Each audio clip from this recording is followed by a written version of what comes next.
Abul Bashar question করেছেন, দীর্ঘ ৩ বছর যাবৎ আমি ঘাড়ের ব্যথায় ভুগছি। ঘাড়ের ব্যথাটা চরম আকারে হাতের দিকে নেমে আসে, মনে হয় যেন শরীরের ওজনের চেয়েও হাতের ওজন বেশি হয়ে যায়। এখন আমি কি করতে পারি, আমাকে একটু পরামর্শ দিবেন।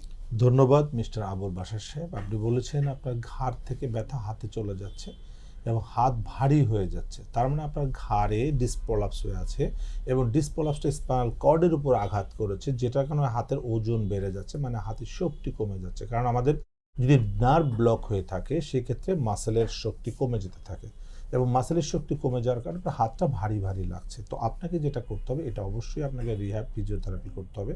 তবে অবশ্যই একটা এমআরআই করে দেখে নিতে পারেন। এমআরআইটা করলে ঘাড়ে আপনার রোগটা ধরা পড়বে এবং এটাকে ফিজিওথেরাপির মাধ্যমে সম্পূর্ণরূপে সুস্থ করা সম্ভব।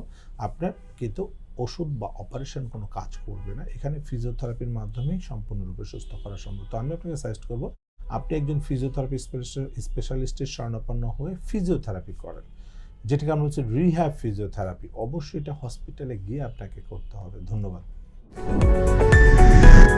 এসপি হাসপাতাল, আন্তর্জাতিক মানের পূর্ণাঙ্গ ব্যথা নিরাময় হাসপাতাল।